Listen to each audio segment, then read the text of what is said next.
And welcome. स्वागत है आपका सामाजिक ज्ञान पे। आज हम क्लास 6 सोशल साइंस हिस्ट्री का अवर पास्ट बुक से 4th चैप्टर करेंगे। What books and burials tell अस।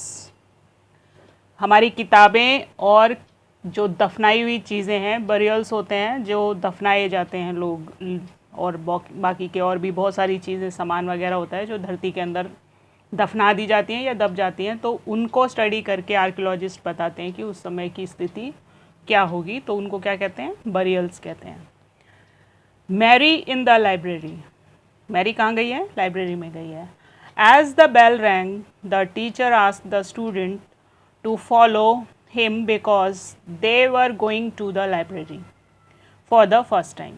पहली बार घंटी बजी है स्कूल में और बच्चों को टीचर कहाँ ले जा रही है? पहली बार लाइब्रेरी में ले जा रही है। तो इसलिए वो सबको क्या इंस्ट्रक्शन देते हुए जाती है। जैसे हम लोग भी जब हम पहली बार गए थे, आप लोग भी जब लाइब्रेरी में फ़र्स्ट टाइम गए होंगे तो मैडम ने कहा होगा एक लाइन में चलना है, शोर नहीं मचाना है, और वहाँ पे जो बुक्स आपको दी जाएंगी उसको शांति से बैठ के पढ़ना है, उधम नहीं करना है ना। इस तरह की बेसिक इंस्ट्रक्शंस मैडम देती हैं।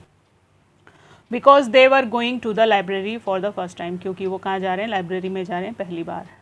When Mary stepped inside, she found that the library was much larger than their classroom. अब जब पहली बार मैरी ने क्लासरूम के अंदर कदम रखा तो उसने पाया कि जो लाइब्रेरी है वो उसके क्लासरूम से बहुत बड़ी है, और वहाँ पे क्या है? बहुत सारी बुक्स भी हैं।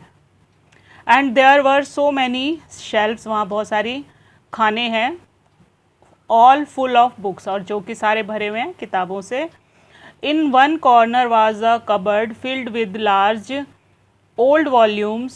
Seeing her trying to open the cupboard, the teacher said that cupboard has very special books on different religions. Did you know that we have a set of the Vedas? अब उसने एक कोने में एक अलमारी थी जिसको खोलने की उसने कोशिश की मैरी ने। उसने देखा कि उसमें बड़ी बड़ी किताबें, मोटी मोटी किताबें उसमें भरी हुई हैं, पुरानी वॉल्यूम्स रखी हैं। उसको देख के टीचर ने उसे बताया कि ये रिलीजियस बुक हैं, धार्मिक ग्रंथ हैं, अलग अलग रिलीजन से संबंधित, अलग अलग धर्मों से संबंधित, और इनके अंदर वेद भी हैं। वेद हिंदू माइथोलॉजी में हिंदुओं के सबसे पुराने ग्रंथ हैं। What are the Vedas? वेद क्या हैं? मैरी वंडर्ड, मैरी को बहुत हैरानी हुई। लेट अस फाइंड आउट, चलिए हम इसको फाइंड आउट करते हैं, ढूंढते हैं, जानते हैं इसके बारे में। One of the oldest books in the world, सबसे पुरानी किताबें दुनिया की। You may have heard about the Vedas, आपने वेदों के बारे में सुना होगा। देयर आर 4 ऑफ देम, ये 4 हैं। The Rigveda, Samaveda, Yajurveda and Atharvaveda. The oldest Veda is the Rigveda, composed about 3500 years ago. The Rigved includes more than 1000 hymns called Sukt or well said. These hymns are in praise of various gods and goddesses.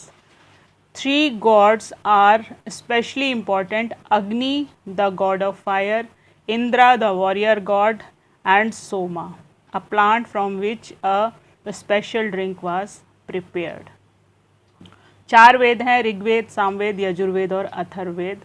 Rigveda में स्तुतियाँ लिखी हुई हैं, जो मंत्र वगैरह आप श्लोक मंत्र पढ़ते हैं, सुनते हैं पूजा पाठ के दौरान, ये ऋग्वेद में मिलते हैं। सामवेद का मतलब होता है, साम का मतलब होता है गाना, म्यूज़िक। तो सामवेद में गायन की सारी विधाओं के बारे में बताया है कि कितने तरह के राग हैं, किस राग को गाने से क्या बेनिफिट मिलता है, कौन सा राग किस समय गाया जाता है, क्योंकि दिन में जितने भी प्रहर और ड्यूरेशंस होती हैं उनमें अलग अलग समय पे अलग अलग राग गाया जाता है। पुराने समय में भारतीय इतने एजुकेटेड थे कि वो लोग म्यूज़िक से, यानी ध्वनि से थेरेपी किया करते थे, लोगों का इलाज किया करते थे। आज भी आप ओम का उच्चारण सुनते हैं तो मेडिटेशन में फर्स्ट चीज़ सिखाई जाती है कि आप ओम बोलिए, और में ओम जो है वो एक तरह की ध्वनि है। यजुर्वेद में कर्म कांडों के बारे में बताया गया है। कर्म कांड का मतलब है कि देखिए, हर जगह पे हिंदुओं में तो जब बच्चा पैदा होता है उस समय पे भी यज्ञ किया जाता है घर को शुद्ध करने के लिए, तप के लिए अलग मंत्र हैं। जब शादी ब्याह होती है तब भी मंत्रों से उच्चारण किया जाता है, यज्ञ हवन होता है, उस समय के लिए अलग अलग मंत्र हैं। जब कोई व्यक्ति इस दुनिया से चला जाता है तो 13वीं वगैरह होती है, उस समय के लिए भी अलग मंत्र हैं। मतलब इन सब की जो बातें हैं, कौन सा मंत्र कहाँ कब क्यों कैसे पढ़ा जाएगा, वो सब कुछ क्या दे रखा है, यजुर्वेद के अंदर दे रखा है। इसके बाद आते हैं अथर्ववेद में। अथर्ववेद में नुस्खों की आप इसको किताब मान सकते हैं, आप इसे आयुर्वेद का नींव मान सकते हैं, क्योंकि इस किताब के अंदर दे रखा है कि कौन सी चीज़ खाने से या देने से किसी बच्चे को या किसी बड़े को राहत मिलेगी। इसमें सारी चीज़ों जो आपके घर में किचन में हल्दी है और बहुत सारी जो हमारे मसाले हैं, उन सब में मेडिसिनल प्रॉपर्टीज़ हैं, उन सब का शोध अथर्ववेद में लिखा हुआ है। इवन यहाँ तक कि इसमें छोटे मोटे टोने टुटके भी लिखे हुए हैं। टोने टुटकों से मतलब है जैसे किसी बच्चे को नज़र लग जाती है तो मम्मियाँ क्या करती हैं, नमक और मिर्च सर के ऊपर से वार के बहा देती हैं या आग में जला देती हैं, तो इससे क्या होता है, नज़र उतर जाती है, हम ये मानते हैं। और ये सारे छोटे छोटे से उपाय हैं जिनको अक्सर घरों में किया जाता है। ये सब चीज़ें अथर्ववेद में बताई हुई हैं। यजुर्वेद में 3 बेसिक ज़्यादा बड़े भगवान हैं। अग्नि, अग्नि मतलब आग के देवता। इंद्र वॉरियर गॉड हैं, यानी इंद्र का तो पता है कि इंद्र क्या करते हैं, स्वर्ग के राजा हैं। और सोम, यहाँ सोम एक प्लांट बताया है जिससे कोई एक खास तरह की ड्रिंक बनाई जाती है। वैसे सोम चंद्रमा को भी कहते हैं। और हमेशा आप देखेंगे तो गर्म और ठंडे का कॉम्बिनेशन होता है। सोम का मतलब चंद्रमा, चंद्रमा का मतलब शीतलता, और चंद्रमा मन का कारण है, इसलिए सोम की स्तुति की जाती है। इसके उल्टा अग्नि या सूर्य, सूर्य का भी आपने वो देखा है, इसमें वर्णन मिलता है अग्नि का। और इंद्र तो स्वर्ग के राजा हैं ही। These hymns were composed by सेक्स, ये जो श्लोक लिखे हैं, सूक्त वगैरह बनाए हैं, ये ऋषियों द्वारा बनाए गए हैं। Priest taught students to recite and memorise each syllabus word and sentences bit by bit with great care. Most of the hymns were composed, taught and learnt by men. A few were composed by women. The Rigved is in old or Vedic Sanskrit, which is different from the Sanskrit you learn in school these days. ये संस्कृत में लिखा हुआ ग्रंथ है जो ऋग्वेद है। इसमें बहुत सारे जो हिम्स बनाए हुए हैं, श्लोक बना रखे हैं, वो ज़्यादातर तो ऋषियों ने लिखे हैं, कुछ हैं जो ऋषि पत्नियों ने या औरतों ने भी लिखे हैं। इससे ये प्रूफ होता है कि एंशियंट इंडिया में भी लेडीज़ को पढ़ाई लिखाई की पूरी सुविधा थी और शिक्षा उनको दी जाती थी। एक चीज़ और मैं यहाँ पे बताना चाहती हूँ कि जो हमारा एंशियंट इंडियन कल्चर था, जो वैदिक कल्चर था, जिसमें ऋषि मुनियों की हमें वो मिलती है, वो पूरी तरह से प्राकृतिक था, प्रकृति पे डिपेंड था। प्रकृति से लेना और प्रकृति को वापस कर देना, ये उसका बेसिक मूल आधार था। इसलिए आप जितनी भी वो देखते हैं, आयुर्वेद बेसिक इस चीज़ पे बेस हो रखा है कि आप जड़ी बूटियों से अपना इलाज करेंगे, क्योंकि हर चीज़ का एक तरह से अगर आप देखेंगे ना, तो नेचर ने आपको आपके ट्रीटमेंट का पूरा इंतज़ाम करके दिया है। आपको किसी एलोपैथिक और बाहर की चीज़ें खाने की ज़रूरत नहीं है, आर्टिफिशियल कुछ भी लेने की ज़रूरत नहीं है। आप खुद देख लीजिए, कुछ सब्जियां जो एक ख़ास मौसम में ही मिलती हैं, अगर आप उनको कंज्यूम करते हैं, सेवन करते हैं उसका, तो आपको उस मौसम में उसका फ़ायदा मिलेगा, नुकसान नहीं होगा। अब आते हैं हम संस्कृत और वैदिक संस्कृत। वैदिक संस्कृत, आजकल जो संस्कृत आप पढ़ रहे हैं, क्योंकि इसमें इंग्लिश के और हिंदी के भी बहुत सारे वर्ड्स इंक्लूड हो गए हैं, ये संस्कृत जो पुरानी संस्कृत ऋग्वेद में लिखी है वो प्योर संस्कृत है, उसमें किसी तरह की कोई मिलावट नहीं है। क्योंकि इंग्लिश या हिंदी जैसे शब्द उसमें नहीं मिलेंगे, इसलिए नहीं मिलेंगे क्योंकि तब ये लैंग्वेजेस एग्जिस्ट नहीं करती थी जब वो वेद लिखे गए थे, राइट। अब आते हैं संस्कृत एंड अदर लैंग्वेजेस। ये इसमें जो डिस्ट्रीब्यूशन या पार्टीशन बताया है, ये अंग्रेज़ों ने बताया है कि ये इस तरह की है, क्योंकि ये लैंग्वेजेस आपस में थोड़ी बहुत मिलती जुलती हैं। Sanskrit is the part of a family of language known as Indo-European. Some Indian languages such as Assamese, Gujarati, Hindi, Kashmiri and Sindhi Asian language such as Persian and many European languages such as English, French, German, Greek, Italian and Spanish belong to the family. This family. They are called families because they originally had words in common. इनको इसलिए family बोल दिया क्योंकि इनके अंदर बहुत सारे common words मिलते हैं, मतलब सिमिलैरिटी है. टेक द वर्ड्स मात्र संस्कृत में क्या है? मात्र है, और हिंदी में माँ है, और इंग्लिश में मदर है. तो ये सब सिमिलैरिटी है, इसलिए इंग्लिश को भी हिंदी के साथ में ही इंडो यूरोपियन ग्रुप में रखा हुआ है. Other languages use in the sub continent. सब कॉन्टिनेंट का मैंने आपको पहले भी बताया, उपमहाद्वीप, क्योंकि भारत क्या है, एक बहुत बड़ा एरिया है, लेकिन महाद्वीप 3 तरफ से घिरा हुआ है पानी से, इसलिए ये उपमहाद्वीप है, महाद्वीप नहीं है. महाद्वीप होता अगर ये पूरा टुकड़ा ही पानी के अंदर होता, तो सारी तरफ पानी होता. जैसे लंका है, तो लंका के चारों तरफ पानी है, लेकिन इंडिया में 3 तरफ पानी और 1 तरफ ज़मीन है, इसलिए ये सब कॉन्टिनेंट है. Belong to different families. For instance, those used in the north east belong to the Tibeto Burman family. Tamil, Telugu, Kannada and Malayalam belong to the Dravidian family, and the language spoken in Jharkhand and part of central India belong to the Austro-Asiatic family. इसको जो language बीच में बोली जाती है झारखंड और in central part में, उसको astro Asiatic family के अंदर रखा हुआ है, और तमिल, तेलुगु, कन्नड़ मतलब जो साउथ की लैंग्वेजेस हैं उन्हें द्राविडियन फैमिली में कहा गया है, क्योंकि उन लोगों को द्रविड़ कहा जाता है, ये तो आपको पता होगा. और इसी तरह से नॉर्थ ईस्ट में जो लैंग्वेज बोली जाती है उसे तिब्बतो बर्मन फैमिली का माना जाता है. The books we use are written and printed. The Rigveda was recited and heard rather than read. It was written down several centuries after it was first composed and printed less than 2000 years ago. जो ऋग्वेद है, उस समय जिस समय ऋग्वेद लिखा गया, इसकी ज़्यादा प्रतियां नहीं थी. ये 2-4 किताबें ही लोगों ने हाथ से लिख के इनको बनाया है, ऋषियों ने बनाया है इसको. और इनको क्या किया जाता था? रट्टा मारा जाता था, दूसरों को रटवाया जाता था, वर्ड टू वर्ड, शब्द बाय एक शब्द उनको रटा दिया जाता था, और फिर एग्ज़ाम में वही शब्द उनसे सुना जाता था, और वही चीज़ वो आगे अपनी नेक्स्ट जनरेशन को पास ऑन करते थे. How historians study the Rigveda. Historians Rigveda को कैसे स्टडी करते हैं, कैसे पढ़ते हैं? Historians like archaeologist find out about the past, but in addition to material remains they examine written source as well. Let us see how they study the Rigveda. Historians क्या होते हैं? इतिहासकार होते हैं.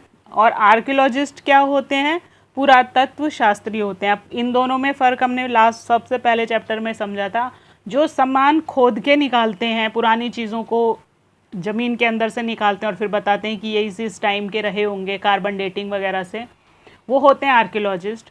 और हिस्टोरियंस होते हैं जो बुक्स हैं, जो शिलालेख हैं, जो कहीं से भी कुछ भी छोटा मोटा टुकड़ा सुनने को मिला या पढ़ने को मिला, उनके बेस पे ये बताते हैं कि उस समय के लोग किस तरह से रहा करते थे, उनका लाइफस्टाइल क्या था, जीने का ढंग कैसा था. तो वो ऋग्वेद को कैसे पढ़ते हैं? Some of the hymns in Rigveda are in the form of dialogue. कुछ हिम्स जो हैं, श्लोक जो हैं, वो कैसे हैं? डायलॉग के फॉर्म में. डायलॉग के फॉर्म का मतलब वार्तालाप में. एक आदमी सवाल कर रहा है, दूसरा क्या कर रहा है? जवाब दे रहा है. तो ये फॉर्म क्या होता है? डायलॉग फॉर्म होती है. This is part of one such hymns, a dialogue between a sage named Vishwamitra and 2 rivers Beas and Sutlej that were worshipped as goddesses. अब ये जो डायलॉग हैं, ये 2 हैं. विश्वामित्र इसमें पुरुष हैं, मतलब साधु हैं, ऋषि हैं, और वो 2 रिवर्स जिसमें एक का नाम व्यास और दूसरी का सतलुज है, उनके साथ में बातचीत कर रहे हैं. इन दोनों नामों की पूजा भी की जाती है. आपको पता है ये दोनों नदियों के नाम हैं, व्यास और Sutlej. A page from a manuscript of Rigveda. ये जो लिखी हुई संस्कृत का पेज है, ये कलम सरकंडे की कलम से लिखी हुई है ना, तो इसलिए ये इस तरह की, और कितना पुराना वो होगा तो इस वजह से ये पढ़ने में नहीं आ रहा है। This manuscript of the Rigveda on birch bark was found in Kashmir about 150 years ago. It was used to prepare one of the earliest printed texts of the Rigved as well as an English translation. It was now preserved in a library in Pune, Maharashtra. ये हाथ से लिखा हुआ manuscript है ऋग्वेद की, इसमें वो लिखी हुई है, कश्मीर से मिला था और ये ताड़ पत्र पे लिखा हुआ है, बिर्क बार्क लिखा हुआ है इसमें, मतलब जो छाल होती है पेड़ की उसके ऊपर उससे एक कागज़ बनाया जाता था तब, और उसी पे ये सब कुछ लिखा जाता था, ताड़ पत्र कहा जाता है। कश्मीर में मिला था 150 साल पहले, और अब इसको कहाँ रखा है, महाराष्ट्र में रखा है, पुणे में किसी लाइब्रेरी में प्रिजर्व करके। अब आते हैं इनके डायलॉग में। Vishwamitra and the reverse. Vishwamitra, O river, come down from the mountains like two swift horses, like two shiny cows that lick their calves. You more move like chariots to the sea through the power of Indra. You are full of water and wish to unite with one another. The river. We who are full of water move along the path the gods have made for us. Once we start flowing, we cannot be stopped. Why do you pray to us, O sage? अब यहाँ पे वो जो साधु हैं वो वंदना करके बोल रहे हैं कि धरती पर आ जाओ। जब माउंटेन से आप ऐसे चलते हो जैसे दो घोड़े तेज़ी से दौड़ रहे हों, जो दो चमचमाती हुई गायें हैं जो एक दूसरे को क्या कर रही हैं, लिक कर रही हैं, एक दूसरे को छूम रही हैं। यू में लाइक चैरियट्स, आप ऐसे हैं जैसे आप ऐसे चल रहे हैं जैसे बड़े बड़े रथ तेज़ी से दौड़ रहे हैं। उसके बाद नदियाँ उनसे कहती हैं कि हम पानी से भरे हुए हैं और हम वही रास्ता जो ईश्वर ने हमें दिखाया हम उसी पे ही आगे चलते हैं, और आप हमें रोकने की कोशिश मत करो, इसलिए हमसे प्रार्थना मत करो ऋषि। Vishwamitra, o sisters please listen to me, the singer who has come from a distance with his chariot and cart, let your water not rise above our axle so that we can cross safely the river. We will listen to your prayer so that you can cross safely. Historians point out that this hymn was composed in the area where these rivers flow. They also suggest that the sage lived in a society where horse and cows were valued animal. That is why the river are compared to horse and cows. अब यहाँ पे एक चीज़ देखिए कि उन्होंने विश्वामित्र ने प्रार्थना की है किससे, सतलुज और व्यास नदियों से, कि आप धीरे धीरे बहिए, हमारे जो लोग आए हैं वो आपको क्रॉस करना चाहते हैं तो उनको डुबो मत देना, हमारे साथ थोड़ा सा वो करें। तो बाद में रिवर जो है वो उनको अश्योरेंस देती है कि ठीक है, आपने इतनी प्रार्थना की है, हम आपकी प्रार्थना को स्वीकार करते हैं, आप सेफली क्रॉस कर जाइए। तो हिस्टोरियंस यहाँ इस श्लोक से ये अंदाज़ा लगा रहे हैं, बता रहे हैं कि इस एरिए में ये दोनों नदियाँ व्यास और सतलुज बहती थी, और ऋषि जो है वो जिस सोसाइटी का पार्ट है उस सोसाइटी में हॉर्स और काउस थी, मतलब घोड़े और गाय थी, एक कीमती जानवर, इसलिए जो रिवर है उसकी वंदना करते टाइम उनको हॉर्स और काउस से कंपेयर किया गया है। Do you think chariots were also important? Give reason for your answer, read the versus and find out what are the modes of transport that are mentioned. Other rivers, especially the Indus and its other tributaries and the Saraswati are also named in the hymns.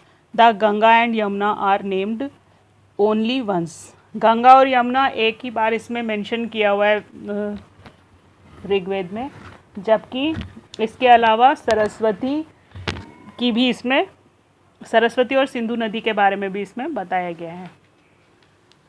तो अब आप ये समझिए कि जो ये वैदिक जो युग है हमारा, उस समय ये सारी नदियाँ उसके अंदर बह रही थी और ये माना जाता है कि जो ऋषि थे या जो ये वेदों की रचना हुई है ये सप्त सिंधु एरिया में हुई है, जहाँ पे 7 नदियाँ बहा करती थी, जिनमें 5 तो आपकी पंजाब में बहती हैं और 2 गंगा जमुना हो गई। Cattle and horses and chariots, जानवर, घोड़े और रथ। There are many prayers in the Rigved for cattle, children, especially sons, and horses. Horses were yoked to chariots that were used in the battle.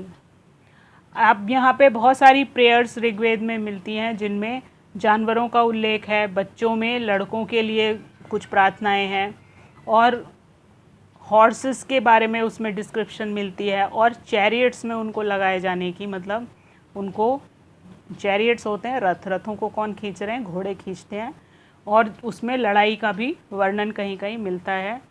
तो ये पता लगता है कि जो लड़ाइयाँ होती थी वो जानवरों को पकड़ने के लिए, कैप्चर कैटल मतलब जानवरों को पकड़ने के लिए होती थी। Battle were also fought for land, ज़मीन के लिए लड़ाई होती थी, which was important for pasture and for growing hardy crop that ripened quickly such as barley. किस लिए? कि ज़मीन पे क्या किया जा सके, खेती की जा सके जिसे आसानी से काटा जा सके, जैसे बार्ले यानी जौ।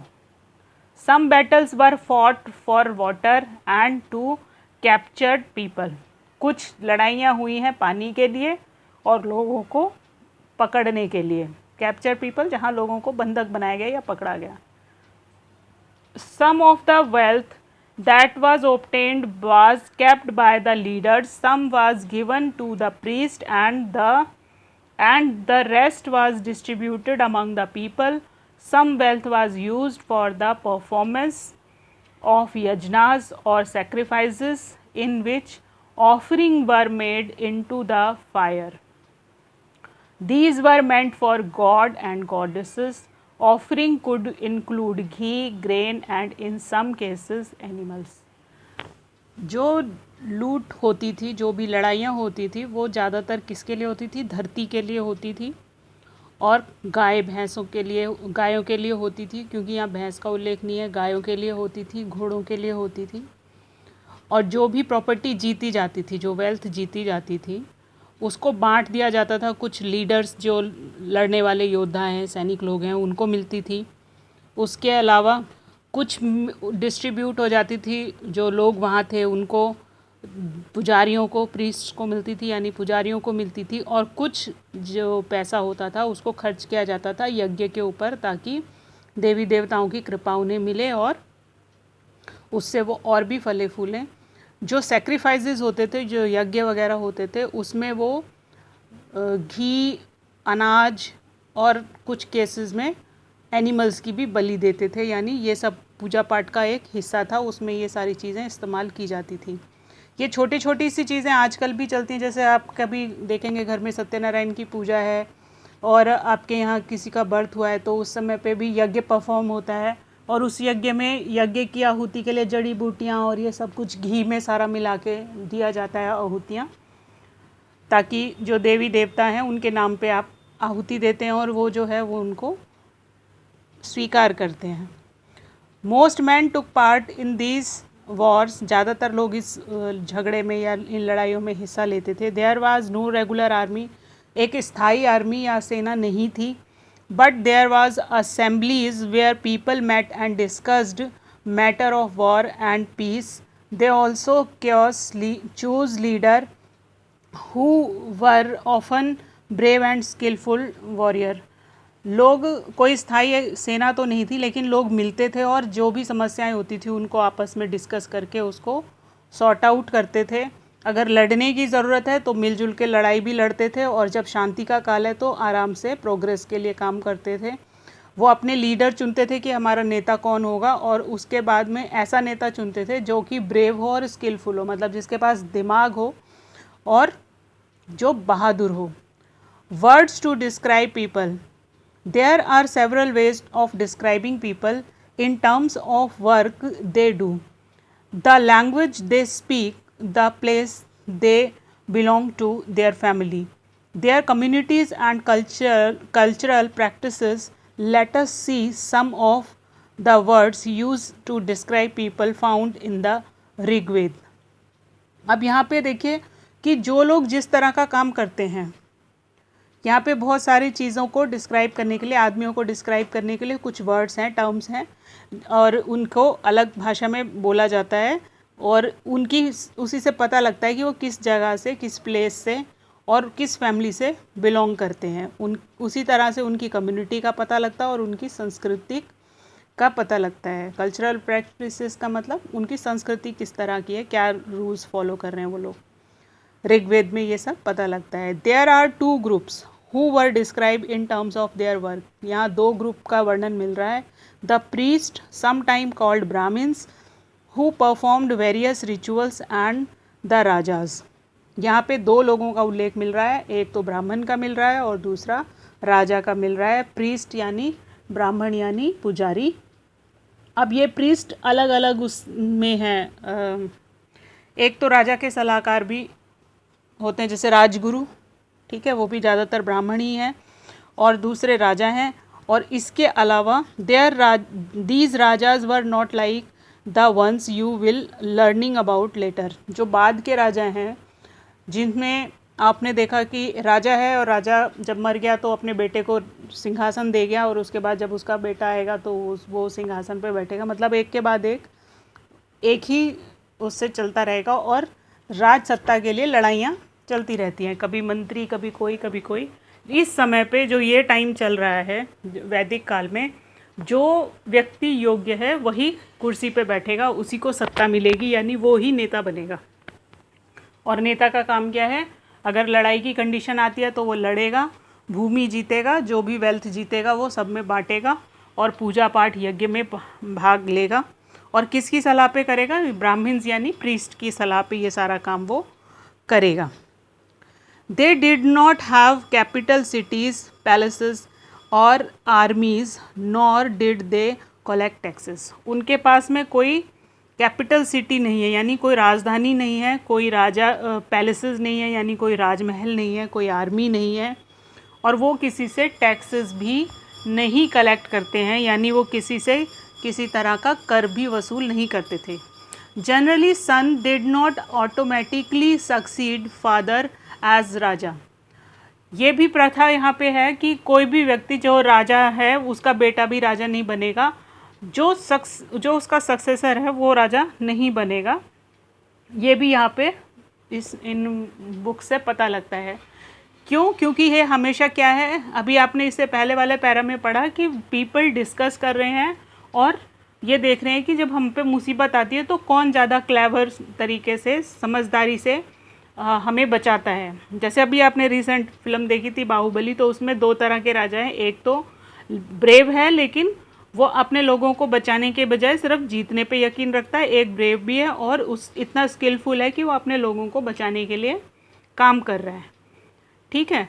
तो इस तरह से वो लीडर अपने आप जनता चुन रही है। एक तरह के डेमोक्रेटिक फॉर्मेट है ये जो आप वैदिक उसमें देखते हैं, और एक राजा के बाद में उसका बेटा ही राजा बनेगा, ऐसा यहाँ पे सिस्टम नहीं था।